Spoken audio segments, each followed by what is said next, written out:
together with a friend from far east, far west. We don't know where she's from. That is LuAnne Jessop. LuAnne Jessop. I tried. Is that how you go with it? Is that my LuAnne pronoun? Jessop. So we're gonna have what we call a conversation. So this is what we do, and we're gonna interrogate each other, kind of get a sense of who we are. She's visiting. That is my wife's aunt. They've never seen each other. How long was that? About 20 years. What separated you from Ellie that you haven't seen each other for 20-something years? I don't know how that happened. I don't know how. Yeah. Life. What do you mean by life? I don't know what I mean by life. Were you just separated because of circumstances, school? It's a lot of things. The last time I saw Ellie, we were living in the trailer park. Mm-hmm. Where is this? Where is this? In Salt Lake. Mm-hmm. We were going through a pretty dramatic transition, life transition, and Ellie's family was also going through a transition, and we saw each other, and then we went our own ways, and I don't know what happened. But life happened. Yeah, I'm glad you're giving us that background to understand why you haven't seen each other. But it's good to see you Northwest. Yeah. What do you think of Northwest? I love it up here. You do? Yeah. Who picked you up at the airport? I remember. You did. Oh, I did? Yeah. What is your first experience when you just stepped on the ground? I walked out to passenger pickup, and you pulled up. Before the pickup, you have to go through the airport. Well, I walked. Okay, you want me to go through everything? Not everything. Just give me a sense of. You've been to the Northwest before? I've never been to Oregon. Right. It's my first time. So I landed in Portland. I came out of the airport. Sure. I got lost looking for you, which I always do. Okay. Every time I come to a new airport, I get lost. I understand. When I found you, you were driving a 95 GMC wagon. Good. The identical It looked van. familiar to you when you saw it? I grew up in that van. So are you saying I have your van? That's a very high claim. Maybe you do. I don't know. Thanks for that. If that is the van I grew up in. Nice, nice. So let's just go through that. I have a good time. We picked you up. I was glad to come do that. I felt like it's an honor because we've been planning this trip with you and Ellie for a long time. Mm-hmm. The reason why you are here was not anything but, of course, to see Ellie, see the old friend that you knew growing up. But more than that, what else were you looking forward to seeing that you saw today? I came here to watch track. I mean, I Be came here to see specific Ellie, now. but I came here to see the steeplechase. Okay, talking of why steeplechase, if I may ask? Because I ran steeplechase. That was my event. Hold on a minute. That was too quick. Oh, sorry. No, not to be sorry. You jumped into the fact that you got into steeplechase. Uh-huh. At what point in your life did you get into running? I started running when I was 15. That's when I started. Do you remember the experience that got you into that transition? Yeah, I didn't really have anything going at 15. Like, things were pretty complicated at home, and that made school complicated. Like, I wasn't getting along with the kids at school, and what motivated me to go on my very first run was I got into it with a boy at school. Like, we got into a fight. Hold a minute. Let's slow down here. Your transition into running involved a fight? I had a friend. Well, we became friends after this, which is funny. Yeah. One of my friends was dating a guy who I did not like. Okay. And I talked a lot of shit. Yeah. So we would be walking through the hallways before class would start, and they'd be like hand in hand and like, and I would be like, fuck you, you're an asshole. Yeah. I didn't think he treated her right.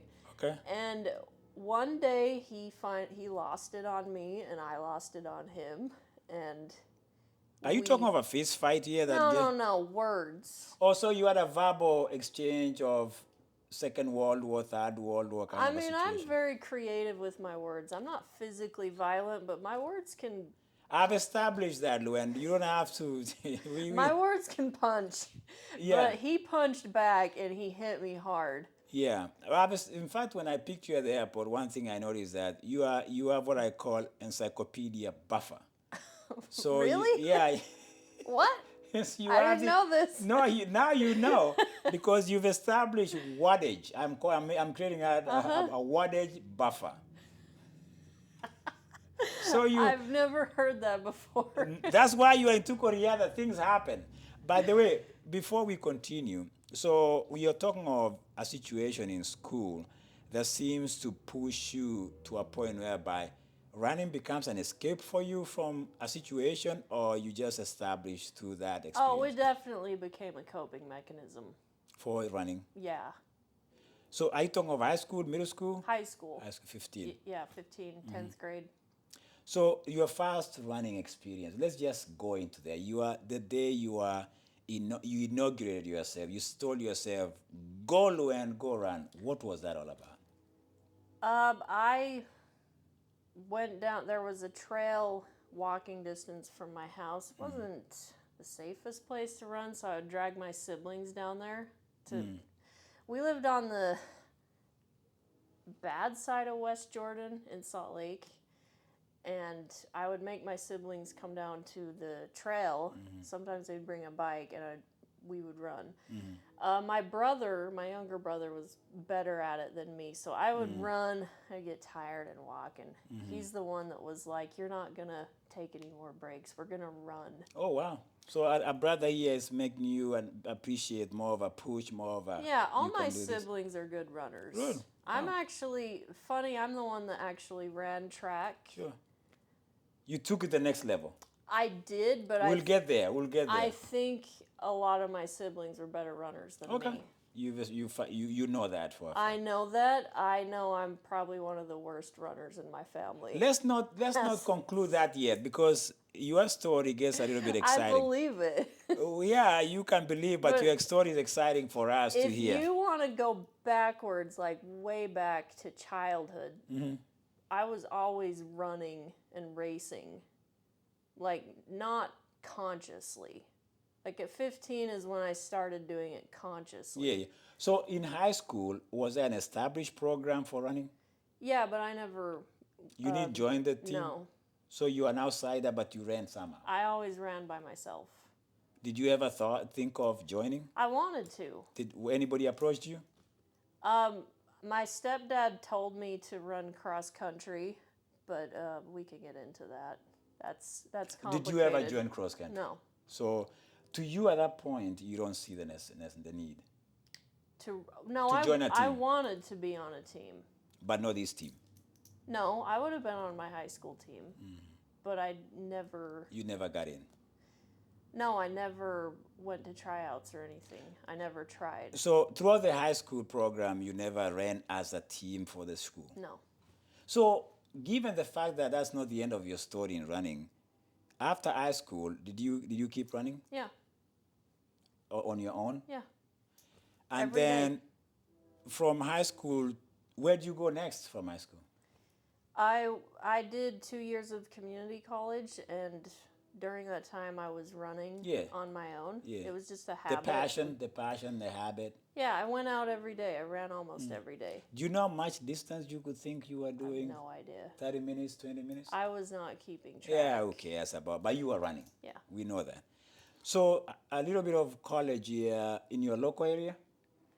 No, I lived in Salt Lake, and then I transferred to a college in Massachusetts. And after I left home, I had a lot of time on my hands. Like, There you go. I could actually be on a team if Yeah. I wanted to. Yeah. So when you moved to Massachusetts, you are going to college. Are you a freshman, a sophomore? No, I was a junior. You are a junior. And so, but right now under your belt is more running that you've established. So when you went to college, you're still running? Yeah. You find friends running with you, or you're still running alone? No, I emailed the cross country coach There you go. and asked her if she was taking walk-ons, if she was having tryouts, and she wrote me back with the cutoff time. So I spent about a month training for that, and then showed up, hit the time, and I was on the team. Wow, that's exciting to hear because so they set the bar. This is the high, the bar. This is the minimum to get in the team, and because of your running that you've established, you have some running in your system. When you got a tryout, you got in. Yeah. How was that for you? How did you feel about that? Did you feel you belong? No. You still feeling you're an outsider? Yeah, it took a while to understand what the hell I was doing. So an established group is not something you're used to. No. You're just a maverick. What's that? You just get out there and run. Yeah. In fact, when we would go out on team runs, they would go as a group, and I would start running off. You deviate from the group? And my coach would yell, "LuAnne, get back with back." the team." Yeah. So I'm getting something here. You love running. Yeah. That's a fact. You're just having a little bit of this team concept, this belonging is an issue It for you. took like 6 months to understand that running teams run together. Oh, I see. It took me a minute to get that. 6 months was good. About 6 months. You trained yourself, you see the essence of the team, you felt like a family, can I put it in quotes? It took a while. Did you get Like, a friend inside there? Oh yeah, I still have Wow. people that were on the team. I'm still good friends with a lot of them.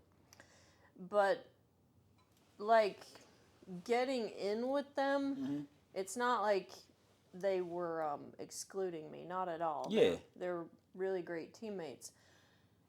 I just didn't understand. The belonging to team thing. I've never been on a team. Yeah, I can understand Never that. done sports. Yeah.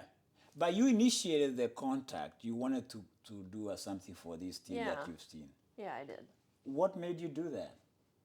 I'd wanted to be on a team. So at one point you said, man, it's good to be I've just always joining." wanted to do a sport and be on a right, team. Yeah. Did that response from the coach made you feel like, well, I can try this thing out? Yeah. Yeah. Yeah, and when she gave me the cutoff time, which was, I thought, pretty easy, like 6:30. Yeah. If you can run a mile in 6:30. Yeah.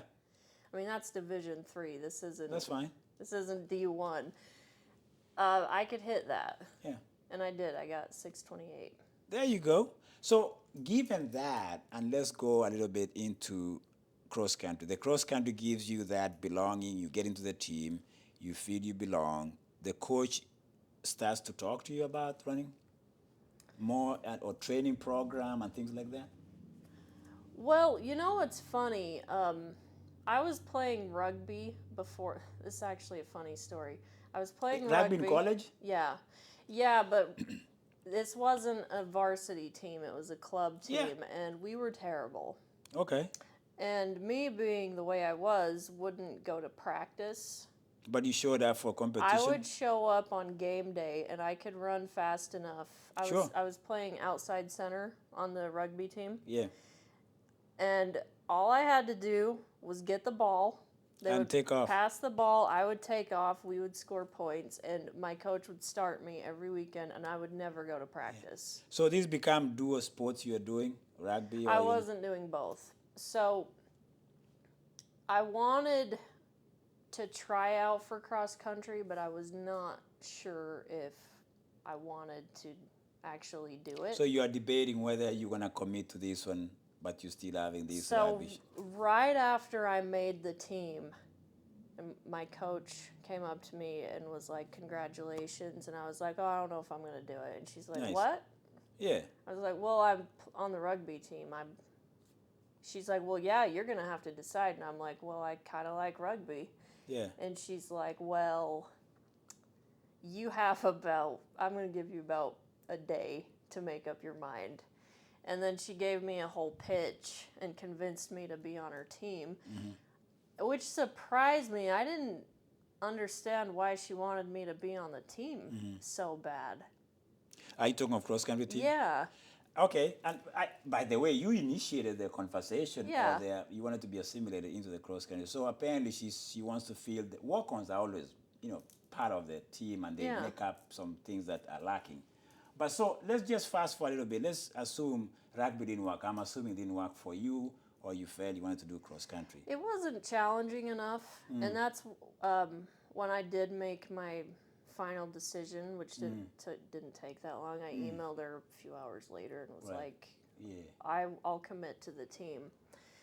I needed something harder than rugby because we were just playing around. Yeah, yeah. It wasn't. And you're getting this burst of energy once in a while to take off, and nobody will touch you. You score, yeah. So, cross country is a fall event, almost during the fall season of the show. So that makes you establish some running team, and then of course in the spring you start to do track. Did you transition well into track?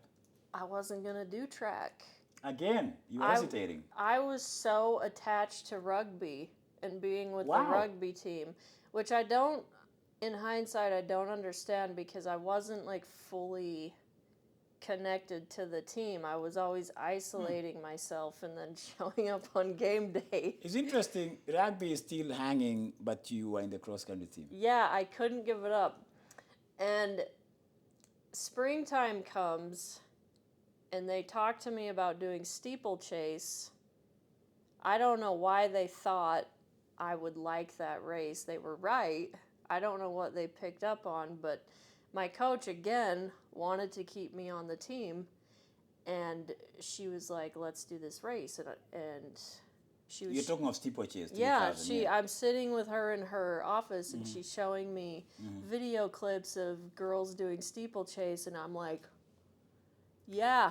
And did she ever tell you what makes her create that thinking in her mind that you gonna do steeplechase? No, I've never thought of that. Did you ever jump over something that she's like, oh, that's a cross-country jump on a steeplechase? I'm a terrible jumper. No. Because interesting, because in cross-country too, there's sometimes barriers. I don't know that you guys have those where you jump over things. Oh, yeah, like out on the trail. Yeah. There's Anyway, I don't know what the coach saw, but she saw something. So let's just see you in steeplechase. Do you see it as an event you could do, or you're still like, wow, I'm a rugby player, I like cross country, now I'm into steeplechase? I think she picked steeplechase because she was like, this girl just likes to get her head smashed or something. I don't know what she was thinking, but I looked at. She got me thinking about steeplechase, and I was like, yeah, that's also another thing that's much more challenging than rugby. And what I really wanted was a challenge. So you're a junior, you're getting into steeplechase. Let's just say this. You got baptized into steeplechase by your coach. You could say that, yeah. Okay. Your first race, do you remember your first race in steeplechase? Yeah. How was that?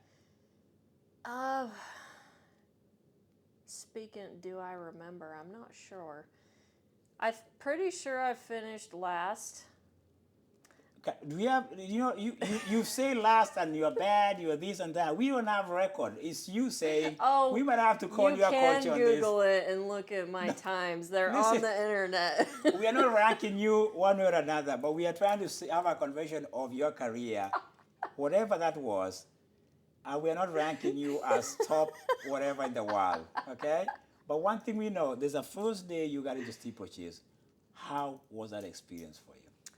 It was scary.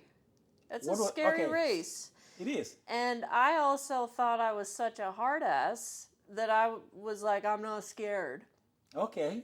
So they told me this as I was training for it. They said, this is a scary race. A lot of people get scared when they go over those barriers. Like, they're afraid of falling. And I'm like, I'm not. I was terrified. Let's be real. But you finished the race, though, if I may ask I always finished the race. You did. Yeah. Other than so in the steeplechase, there are 8 barriers. Mm-hmm. And one thing that I ask you is that the water barrier, how was that on your first experience? It's my favorite part of the race. Is it where you cool down your feet? I love that part because I would jump on the barrier and then I would just take like off. push my foot Yeah. off and see how far I could jump Yeah. and like try to. I could never fully miss the water, Yeah. but and my coach called that out. Like she was like, "You're really good at that part." The I would, push-up. and then just go, Plant. "Oh, So we are in the junior here. You are in steeplechaser, and you finished that. Did you finish that semester doing it? You know that season. yeah." You now is in your blood a little bit. Yeah, after the first season of doing it, I was like, You I'm got hooked. high on it. They I'm call it the hooked. high. There's a little high. Yeah, So your junior year, you finished college. You kept your steeplechase as your specialty. And let me ask you a few things within that context. That's 2 years, right, of doing it. yeah. What was your high point? Let's just stick with it. Where did you say, man, this is where I think I felt good about this event? When was it? The best race I did was at Springfield College. Have you heard of Springfield? Is it the East Where, Coast? yeah, Springfield, Massachusetts. It's the big basketball school where It is, the yeah. guy who created basketball. Oh, it's from there. There's like statues of him all over Springfield College. We had Which is a conference you're doing there for the the steeplechase? NUMAC Championship. I think that's what it's called. NUMAC, yeah. I was doing NUMAC and I was getting ready for the race, and I had never done this before. Before every race, or not every race, but the important races, that we would get an email of all the Competition? the Or the like times? the stats and the times yeah. of all the athletes that were going to be there. And I looked up the steeplechase to see all the PRs of everyone who was going to be on the line that day. And I had like a whole strategic talk with my coach where I'm like, if I follow so and so Yeah. for this amount of time, Right. like I think I can beat the school record. Yeah. Like I was getting pretty ambitious. Like I think Sure. I can do this. Why not? Yeah. I had a problem in racing where I would get about 85% done or like 90% done, and I would just die. Like I couldn't finish. But you finished, but you couldn't finish the way you wanted I to. did finish, but I couldn't finish strong. Like I would lose it. And I was so close to beating the school record. I came very close in that race. And there was this girl from Coast Guard that I was following through the whole race. And if I would have kept up with her, I would have gotten my record. And my coach was shouting at me from of course. across the field Yeah. as like Coast Guard was getting away. She's Right. like, Coast Guard, LuAnne! And I just let her go. Yeah. I'm still a little disappointed when Sure. I think about it. Sure, But, I can tell. Yeah. oh, you can, yeah. Yeah, because let me tell you why I can tell. Because there's something you said about 80%, 85%, you put an effort, you have that moment, and then something. I don't think it's physical. I've seen this. Something, mental, you lose Exactly. it. I don't think you lose it. Like even But what happens? No, Because I've seen this happen to other athletes. I've coached, and there's a mental aspect that is very hard to get out. Yeah. And once it's shut down, self-doubt just cripples the runner. Yes. So it's something that most of the best, or even not just the best, people who get over that always do better. But I don't think something you need to dwell on. Is just understanding that can happen, and you're not the exclusive person. I never got over it. Yeah. Like that was my strongest season, and then the next year did track again.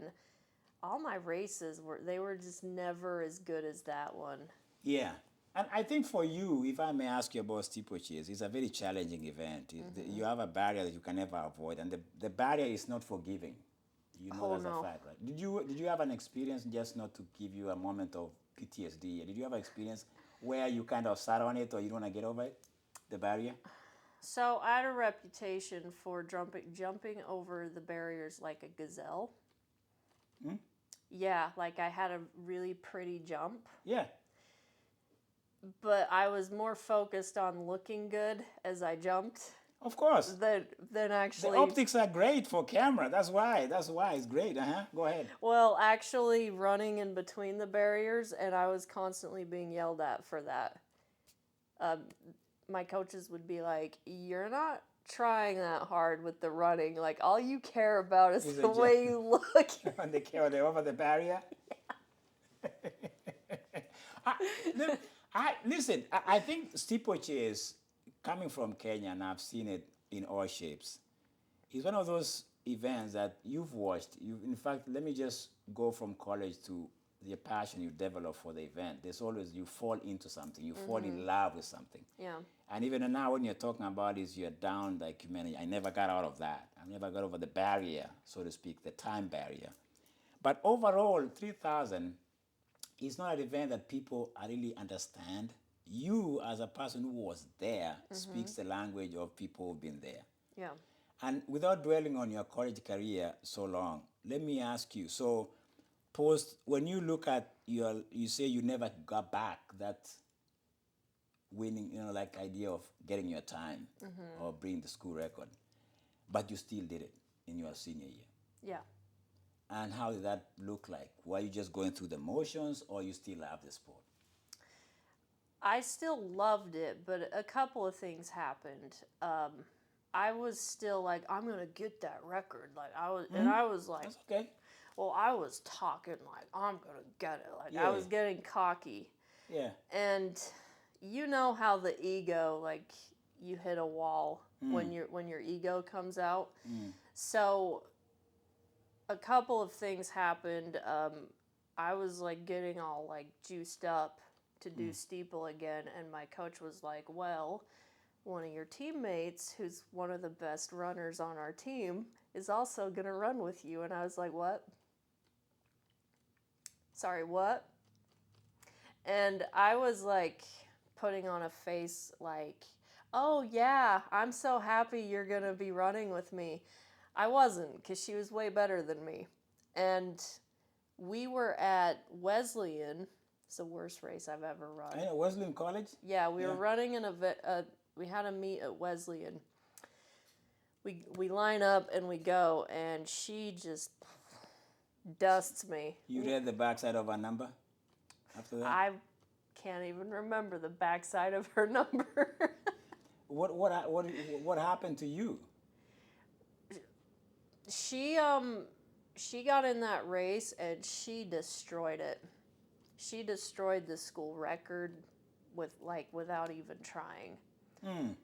I don't know if she would describe it that way, but from the caboose in the race, I would describe it that way. Yeah. And I had such a sour attitude. I was so like up my own ass about it. Yeah. I mean, in any sport, though, I mean, if I may remind you of the sport, and I can give you examples from my own experience in college. We pride in being the person who does it. If you don't have that, you can't do it. You don't have to. Sports is an idea of owning it. So I hear something about you seeing this challenge from within. Yeah. That is very normal. I have a friend who used to talk behind my back saying he's going to beat me. He never did. It's because people want to be the person. So what you are talking to is very common in college. It's common in the world. So to your point, though, I'll go back and let's talk about your history is not that long in running. Have you No. noticed that? And I think Yes, for me, I have noticed. no, I've noticed that, and for me, the reason why I was interested in your story is because steeplechase is not something people come out of nowhere and say, I'm going to run that. And to do that takes somebody who is like either you're reckless or you're like, nothing stops me. Both. Yeah. I think people who run steeplechase have both of that. Like, you have to be a little bit crazy, but from the people I've known who've done it, they're like the good kind of crazy. Yeah. Like, I think I'm crazy, but like a good crazy. Yeah. To that point, let me sum up your college a little bit just to catch a little bit of a moment to crystallize it. Was that an experience you look back, you're like, I'm glad I did that? Yeah. Oh, yeah, it's one of the best things I've ever done. Good. It's one of the hardest things I've ever done. It complemented your school experience? Yeah, it is like the highlight of... I mean, I fell asleep in class. I was a terrible student. I had bad dyslexia, so I Yeah.